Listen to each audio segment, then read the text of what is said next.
Está aquí con nosotros Pablo Cociner. Pablo, ¿cómo te va? Buenas noches. Buenas noches. Hay tantas cosas para hablar que uno dice, no, una hora, subestimamos el tiempo, decimos, tenemos para hablar un millón de cosas, pero después termina quedando corto. Y quiero aprovechar para extrujar la entrevista y empezar hablando, antes que nada, vos sos un hombre futbolero. Sí. Y cuando dije que iba a venir Pablo Cociner al programa, me dice un amigo, pregúntale si es que quiere ser presidente de Gimnasia y Tiro. Me parece que es una de sus deudas pendientes. Vos sos un hombre que va a la cancha en algún momento vinculado con la dirigencia. Sí. ¿Es también quizás una materia pendiente tuya? ¿Lo pensaste? ¿Tenés pensado trabajar en eso Sí, o lo ves lejano? Me ofrecieron más que una vez, pero yo soy de la idea que mientras uno hace política hay que tratar de que este tipo de organizaciones la maneje gente que esté exclusivamente al 100% del tiempo. Yo, por más que me guste, es imposible que tenga tiempo para hacerlo. El día de mañana, capaz, cuando ya no haga política, yo no lo descarto. Si tengo ganas, si me queda ganas, porque también hay que recuperar tiempo con la familia. ¿Cómo hace Moyano? Ponele que es un gremialista, que está en la política también, si bien no tiene un cargo dirigencial, pero dirige, es presidente de un club. O acá en Salta, muchos lo han utilizado para trampolín, digamos, desde un club de fútbol para entrar a la política. El patrimonio tiene mucho que ver. Ajá. Yo creo que cuando a veces cuando vos, digamos, tenés un respaldo como él puede tener, de estructura, de patrimonio y demás, usas ese tipo de posibilidades. En mi caso yo vivo de lo que trabajo y tengo que estar el 100%. Y además creo que está bueno no mezclar, ¿no? Hay algunos que creen que el poder es acumular lugares. ¿Pero estás de acuerdo, por ejemplo, cómo conducen hoy Gimnasia y Tiro? Sí. ¿Sí? ¿Acompañás a la dirigencia del club? Sí, creo que han logrado, hay que tratar de abstraerse de la pasión de fútbol, ¿no? Y no medir por los resultados. No se dan, sí. Pero creo que institucionalmente están trabajando bien, yo los conozco, es buena gente, quizá que no originariamente del fútbol, pero de instituciones que han representado mucho a Gimnasia. Uno ve, se están haciendo obras, cómo se recuperó el tema de Limache, que hoy es fútbol, que antes era rugby, cómo en el acceso están los nuevos predios de rugby, cómo se están recuperando dentro de las mismas instalaciones del club, atrás de la tribuna Virrey Toledo, las nuevas canchas de fútbol. Y me entusiasma mucho en fútbol el proceso que se dio este año de la primera local. Creo que se llegó a armar para el campeonato de la liga un plantel muy bueno con jugadores todos de las inferiores que han hecho su proceso y ojalá que tengan oportunidad, porque me parece que es el momento que a Gimnasia hace mucho tiempo no se le daba tener consolidado un proceso de inferiores. Venís siguiendo entonces cómo funciona el club. Te ofrecieron, pero no agarraste. Sí, varias veces, pero no, por el momento no. ¿Y si llega ahora en un corto plazo, tampoco entonces? No, mientras esté en política no. Después, en una de esas... Esa definición. Bueno, hablemos de política justamente. ¿Es fácil ser oposición hoy en el ámbito nacional por las macanas que se manda el gobierno de Macri? Es muy difícil. Es muy difícil ser oposición porque en este momento... Porque yo lo que digo que tenés que saber hoy es saber administrar mucho las diferencias. Es lo más difícil. Yo estoy en las antípodas del gobierno de Macri en lo económico. Totalmente. No creo en este modelo económico. Creo que es un modelo económico para pocos, muy relacionado al sistema financiero y no a la economía real de la Argentina. Pero a la vez sé que no podés empujar a un gobierno que está en crisis a profundizar la crisis. Y además... Digo, la posición nuestra no es mejor ni peor, es distinta, porque estamos vinculados a gobernaciones locales. Entonces, si el país le va mal, no solamente le va mal a todos los argentinos, además le va mal a las estructuras que gobiernan cada provincia también. Entonces, es muy difícil encontrar el punto de equilibrio, pero bueno, para eso estamos, nadie nos obligó a estar en este lugar, ¿no? Claro, no, bueno, pero empiezan a aparecer algunos indicios de cosas que no van bien, por ejemplo, unos intentos de saqueo en Roque Sáenz Peña, algunos dicen, presten atención a lo que va a pasar en fin de año, porque la situación macroeconómica, lo decía Ortubey, es peor que la del 2001. Entonces, si aparece alguien que tira como en los incendios forestales una colilla de cigarrillo, el fuego se expande rápido. Entonces, hay que tratar de no tirar esa colilla de cigarrillo.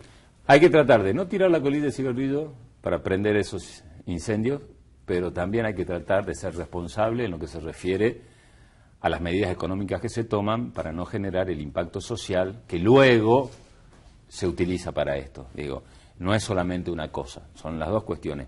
Hay cuestiones provocadas, que pueden haberlo claramente, pero también hay emergente de conflictos sociales producto de las medidas económicas, con una inflación... Pone un ejemplo.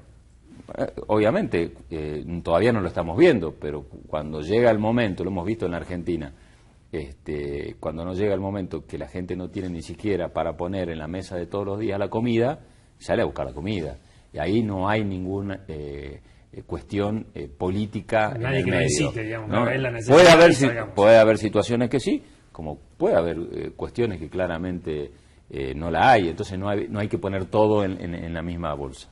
Bueno, y en el medio se empiezan a discutir políticas provinciales, porque lo que pasa con Nación repercute acá y se habla de los recortes de presupuesto y de qué va a pasar el año que viene, el 2019. Justamente en estos días se está debatiendo qué va a pasar con ese proyecto. ¿A Salta le toca perder para el año que viene? A todos le va a tocar perder en lo presupuestario. Va a haber menos recursos para todas las provincias. ¿Y ustedes como diputados nacionales no pueden pelear para que venga algo mejor? Sí, lo que pasa es que nosotros, en ese caso, en el caso de Salta, estamos trabajando en equipo con el ministro de Economía, el jefe de gabinete y el gobernador. O sea, nosotros vamos llevando, no es una negociación que llevamos nosotros, los diputados nacionales de Salta por un lado, por lo menos lo que trabajamos con el gobernador, por otro lado el gobernador y por otro lado el ministro de Economía. Nuestra idea es trabajar todos como un parte de un mismo equipo, que de hecho lo estamos trabajando así, y encontrarle el mejor punto para la provincia, en donde el impacto negativo que pueda haber en los ingresos de todas las provincias repercuta menos en lo social posible. Sabemos que va a haber menos ritmo de obra pública, estamos tratando, lo hemos hablado con la gente de la Cámara de la Construcción, que el mayor nivel de obra que se pueda ejecutar sea sobre la obra de arquitectura, que se llama, y no tanto sobre la gran infraestructura, en la que genera puestos de trabajo en mayor cantidad. ¿Qué sería? ¿Hagan casas pero no rutas, por ejemplo, o aeropuertos? Exactamente. La prioridad es las casas, las refacciones de los colegios, las refacciones de las escuelas, de los centros de salud, las nuevas comisarías, que son servicios del día a día y además que te generan mucho más puestos de trabajo que hacer, lamentablemente yo calculo que la mega autopista que se habían planificado para el Plan Belgrano, que no se hicieron, el año que viene no se van a hacer. Nosotros preferimos en definitiva que las platas se pongan en las obras de mayor necesidad cotidiana, y el Plan Belgrano claramente fue lo que nosotros decíamos que venía siendo, ¿no? Una gran ilusión que no se concretó. En Jujuy algunas partes había empezado. De esa Sí, obra, habían empezado. El proyecto había prosperado, algo que no sucedió acá en Salta. No, es vocación política de haber empezado por Jujuy, claramente. Eso no por la mitad del presidente con el a mí no me gobernador cabe de la duda. provincia. A mí no me cabe duda. No porque nos hayamos demorado más los salteños en armar el proyecto. No, porque el proyecto de vialidad ya lo tenía. Yo lo conozco al tema porque quien hoy ingresa es el encargado regional de vialidad, fue encargado local de Salta de vialidad en la gestión anterior y hemos trabajado mucho y hemos visto. Había un proyecto de la autopista Güemes Jujuy, que esta gestión decidió cambiarlo y lo que no se logró hacer ese nuevo proyecto, pero ya había un proyecto tanto para la autopista Güemes-Jujuy como para de Metán Rosario la Frontera. ¿Y se va a terminar por lo menos el trayecto jujeño o en este recorte tampoco va a llegar por ahí? Esperemos que sí, porque se usa, digamos, la gente que va desde Salta hacia el norte, Tartagal, Orán, igual ese tramo se lo utiliza, así claro. Que por más que sea en la provincia de Jujuy, lo utilizamos todo. Bueno, y va a pasar con eso. No vamos a ver las obras de infraestructura que se habían anunciado en el Plan Belgrano, pero también hay otros recortes más chiquitos, el subsidio al transporte, por ejemplo. Dice el propio Urtubey, el colectivo se puede ir a 40 si no metemos mano o vemos qué forma le damos. ¿En qué otra cosa más lo vamos a anotar? En el Fondo Federal de la Soja, posiblemente. Este es un tema que claramente puede llegar a tener repercusiones negativas. Y después en el ritmo de la obra, creo yo. Después no veo más cuestiones vinculadas a otros efectos. Nosotros lo que hemos cuidado mucho que las decisiones que se tomen en el presupuesto no afecten el bolsillo puntualmente, ¿no? Ni asignación universal por hijo, ni el tema de pensiones. Las cuestiones sociales. Las cuestiones sociales, ni los programas sociales, ni lo que es fondos de comedores, o sea, lo que es la primera línea de batalla contra las necesidades más urgentes, que en una economía con 40% de inflación es lo que es necesario cubrir primero. Y después vienen los otros estamentos. Bueno, Pablo, yo te quiero aprovechar. Vos estás en la mesa chica, en el famoso círculo rojo, como le dicen algunos. ¿Cómo es sentarse a discutir con Cambiemos, con los referentes macristas? Cuando vos te sentás a hablar de estas cosas, ¿te escuchan, no te escuchan? Con algunos muy difícil, con otros no tan difícil. Cambiemos tiene dos líneas. Una que creo que tiene más en claro que de esta situación el gobierno no puede salir solo. Yo coloco en esa línea al ministro del Interior, Rogelio Frigerio, al presidente de la Cámara de Diputados, Emilio Monzó. Ellos creo que saben que de esta situación el gobierno solo no puede salir. O sea, vos te sentás a hablar con Frigerio y tenés un tipo que te escucha, que dice, bueno, a ver, ¿qué proponés, qué sugerís, cómo que lo vos te podés poner de acuerdo o no, pero algo va a tomar de lo que vos decís. Ahora hay otra línea que creo que representa el jefe de gabinete y todo el equipo ese de Durán Barba, y desgraciadamente creo yo el presidente erróneamente balancea más para ese lugar. que es muy difícil porque creo que ellos se han encargado de profundizar la grieta. Cambiemos utiliza hoy como herramienta de gestión una herramienta que utilizó para ganar la elección, que es la grieta. Lo que pasa es que lo que vos usás para ganar una elección no necesariamente te sirve para gobernar, y quedó en claro. Te doy como ejemplo. Si vos le decís a los inversores durante todo el tiempo, somos nosotros o vuelve el caos, guarda que somos nosotros o vuelve el caos, somos nosotros, vuelve el caos, el inversor que dice, no, yo a la Argentina no voy, si hay riesgo de que, si a esto le va mal y si no vuelve el caos, ¿para qué voy a la Argentina? Bueno, ese abuso, yo lo grafico de esta manera para que se entienda. Este uso abusivo de la grieta y de la confrontación no es la unidad nacional que Macri le había prometido a los argentinos. Por esa razón, una de esas razones son las que justifican por qué la Argentina hoy está como está. Vos, en tu mandato anterior o en tu hace 4 o 5 años, conciliabas más con tus ideas con el kirchnerismo. Yo, con la primera etapa de Néstor Kirchner, desde lo que fue la posición del Estado, obviamente me sentí mucho más identificado en cuanto a decir, era una economía donde el Estado tenía mayor presencia. Después se fue debilitando, obviamente, en el primer gobierno de Cristina, y en el último creo que fue el gran causante de por qué se perdieron las elecciones. Pero yo creo en un modelo donde el Estado está más presente, donde regula más la economía, donde no se le deja solamente al mercado las definiciones. El mercado, yo no conozco ningún momento en la Argentina que haya acomodado las cosas en función de lo que menos necesitan. Todo ese proceso lo lideró desde lo económico Roberto Labaña y todo el equipo de él. Ideológicamente sí. Ahora, como en la política la lealtad es una avenida de dos manos, vos tenés lealtad con un proyecto político, pero quien lidera un proyecto político debe tener lealtad con el que acompaña. Si todo esto de la corrupción se prueba y realmente el tema de los bolsos y los cuadernos y toda esta historia de la corrupción en la gestión anterior se da, sería la falta de lealtad de quien conduce un proyecto político para todos los que le acompañaron. Entonces, ningún proyecto político justifica la corrupción. Aún un proyecto político que pueda haber sido exitoso en algún momento y que haya... pues no te olvides que Cristina la última elección gana con el 54% de la... Sí, o sea que la mayoría de los argentinos la votó, digamos. Después como Menem, viste que llegó a ser presidente y nadie lo había votado. Bueno, con Cristina más o menos algo parecido. Ahora, por más que a vos te haya votado el 54% de los argentinos, no te da derecho a robar. Entonces, está claro eso. Creo que ahí es donde se produce el quiebre de quienes habíamos confiado en una manera de ver ideológicamente la gestión y la dirigencia. Te lo pregunto porque también, así como muchos dicen, yo no lo voté, pero en realidad la urna te termina demostrando que muchos lo votaron y después se terminan dando vuelta, como pasa con Macri ahora también, que muchos dicen, no, yo no lo voté, terminó ganando el balotaje. Claro. Pasa con algunos dirigentes políticos. Estábamos buscando algunos antecedentes en las redes sociales y para la campaña del 2011, por ejemplo, Urtubey, que decía, ahora, mi límite es Cristina, yo con Cristina no voy, nos tenemos que separar, en su momento la apoyaba a Cristina. Pero él cuando dice mi límite Cristina no lo dice por lo que pasó en el 2011, él dice por todo lo que pasó después y por los hechos de corrupción. O sea, si todos hubiésemos sabido realmente lo que pasaba en ese momento, quizá la historia hubiese sido distinta. Vos cuando formás parte de un proyecto acompañás. Hay cosas que te podés enterar durante la gestión y hay cosas que te enterás después. Si nosotros hubiésemos tenido a los jueces investigando paralelamente al gobierno y no después, porque la justicia argentina se sacó la venda una vez que terminó la gestión, ¿no? Sí. Entonces, ¿qué pasa con la mayoría de los casos? Bueno, entonces yo creo que una de las cosas que tiene que cambiar en la Argentina es que los jueces tengan el valor suficiente para investigar paralelamente a la que se desarrolla una gestión.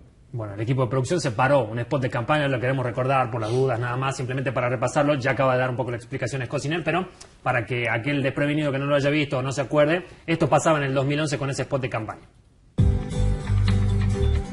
Volvería a elegir mi provincia. Volvería a elegir mi trabajo. Volvería a elegir a mi marido. Volvería a elegir a mis amigos. Volvería a elegir a Urtubey. Yo vuelvo a elegir a Cristina. Volvé a elegir lo que querés. Cristina Presidenta. Cociner Diputado. Frente para la Victoria. Lista 502. Pasaron 7 años desde ese entonces y vos me decís, claro, si hubiésemos sabido algunas cosas que pasaban... No, pero además era una Argentina distinta y era una Argentina donde no solamente, en el caso mío, de Urtubey, el 54% de los argentinos muchos de los cuales después se enojaron con Cristina, acompañaron en ese momento. Era otro país y otra realidad. Yo digo, hubo etapas y etapas en la gestión anterior. Hay muchas, si vos lo analizás desde las obras, del movimiento económico, de la contención social, obviamente hay muchas cosas positivas que se hicieron. El problema es que todo lo positivo que se puede haber hecho queda pulverizado por los hechos de corrupción. Entonces, esto es la foto de un momento determinado. Cuando vos ves la película completa y ves un proceso de corrupción que hoy está saliendo a la luz, claramente decís hasta acá llego. Son etapas concluidas.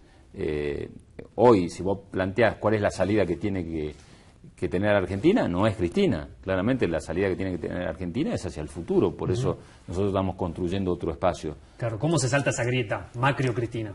Construyendo otra opción distinta. ¿Qué es en lo que está trabajando el espacio de ¿Qué es lo que Urtubey? estamos trabajando con Urtubey, con gobernadores, con Sergio Massa?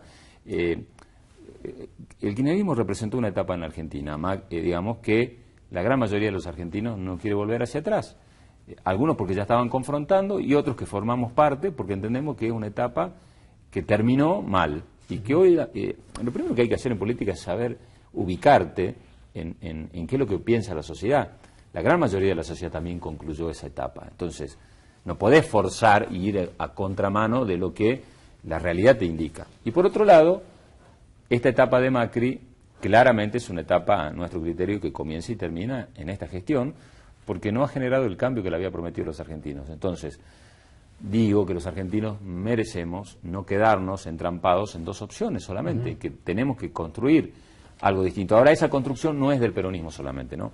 Ahí tienen que estar el peronismo que entienda que esto es posible, más radicales que están desencantados con Macri, más sectores del socialismo. Hacer un gran frente, digamos. Hacer una concertación, lo hablábamos mucho con el gobernador, hacer una concertación al estilo Chile, en donde sectores de distintos partidos comparten una construcción política sin avasallar esas identidades, que tienen acuerdos parlamentarios y que gobiernan desde una concertación. En Argentina es muy difícil que vuelvan a darse por ahora liderazgos al estilo de lo que conocemos y que vivimos durante toda esta etapa democrática. El caudillo típico, decimos. Sí, creo que no va. Y que sería como un modelo que hizo Urtubey acá cuando ganó la gobernación, digamos, en su época cuando competía. Seguramente es una experiencia parecida desde lo que es la construcción política, salvando las distancias del tamaño de construcción que estamos hablando, pero rompe esquemas y te plantea el desafío de construcciones nuevas, similar a la que se hizo acá en el 2007, claro que sí. Bueno, ya vamos a hablar del orden local, vamos a hablar de Salta y de la política y de otras cosas más, pero antes de dejar este tema, estaba previsto y leía algunos medios nacionales que quizás el 14 de septiembre el oficialismo busque algunos bloques y traten de cerrar el proyecto de presupuesto para darle tratamiento en próximos días. ¿Cuál va a ser la posición de ustedes? ¿Qué escenario se puede plantear? Por ejemplo, con las universidades que están peleando por fondos también para que no haya recortes. Bueno, lo que nosotros estamos haciendo hoy hay una mesa de diálogo que está conformada por los ministros de Economía de las provincias y el equipo económico nacional. El ministro Frigiero dialoga con nosotros también y el martes tengo entendido que han sido convocados los gobernadores ya. Sí, va a estar Macri ahí en teoría. Exactamente. Y ahí se encontrará el punto de equilibrio. Nadie duda que la Argentina no puede gastar más de lo que recauda y de lo que tiene. Eso es el déficit que tenemos y que venimos arrastrando. Solamente en la época de Néstor Kirchner se lograron los dos superávit, ¿no? El financiero, en donde vos no gastás más de lo que tenés, y el comercial, en donde vos tenés que exportar más de lo que importás. De ahí para aquí no se logró. Ese es el objetivo, porque si no Argentina de la crisis no sale. Para eso hay que reducir gastos. ¿En dónde? En lo improductivo y en lo que no sea tan prioritario. Hay que preservar el gasto social, el sistema educativo, el sistema de salud, y sobre eso se está discutiendo. Con el tema de la soja, estuvo aquí Nani la semana pasada, porque van a tener interna los radicales, pero aprovechando su rol de diputado nacional, le preguntábamos, y me dice, yo le explico a los intendentes, esto lo aprobó el gobernador, o sea, fue que rubricó el acuerdo fiscal y que ahí decía, muchachos, le vamos a sacar impuestos como el de la soja, o sea, no es que vino me Macri parece, dijo, si dijo así... Sí. Si dijo así, no dijo leyó el acuerdo fiscal. El acuerdo fiscal es totalmente al revés. El acuerdo fiscal, y aparte vos podés entrar como periodista a verlo, uno de los puntos dice garantizar la percepción del Fondo Federal Solidario de la soja a aquellas provincias que adhieran al presente convenio. Este convenio se aprobó por el Congreso con el voto nuestro y además lo aprobó la legislatura de Salta. Entonces, lo que se está protestando en estos momentos es totalmente al revés de lo que dice Nani. es lo que hizo el gobierno nacional es haber interrumpido a mitad de año la distribución del fondo de la soja, que es un fondo garantizado por el convenio fiscal. Lo que se estaba discutiendo con los gobernadores, el destino del fondo de la soja para el año 2019, no para este año. O sea que nadie está equivocado cuando dice eso. Sí, quiero creer que está equivocado, que no está diciendo una mentira, prefiero creer que está equivocado. Claro. Bueno, y mientras tanto, los intendentes se juntaron y fueron a Buenos Aires para tocar puertas. Che, mándenos la plata, veamos de qué forma lo podemos hacer, si no vamos a la justicia. Sí. ¿Es la justicia o nada? ¿En el Congreso no se puede? En el Congreso es muy difícil, porque para eso tendríamos que lograr que cambiemos de estrave el tratamiento en comisiones de los proyectos. Puede llegar a darse por ahí una decisión de poderlo volver a instalar hasta fin de año. En eso después nosotros vamos a ser respetuosos de lo que definan los gobernadores hacia el año que viene. Si los gobernadores entienden que cada uno en su provincia puede cubrir los compromisos que con el fondo de la soja se han asumido, o por lo menos parte, nosotros tampoco vamos a ir en contra de la decisión de los gobernadores, son fondos que les corresponde administrar a ellos. Los que criticamos nosotros es que se haya interrumpido de esta manera a mitad de este año. Bien, vamos a hacer pausa. Estamos hablando con Pablo Cosiner, uno de los hombres fuertes en el Armado Nacional, representante salteño en el Congreso. En un ratito venimos para hablar de algunos proyectos cruciales que se han aprobado y también lo que se viene para Salta en el 2019. Hacemos pausa y ya volvemos.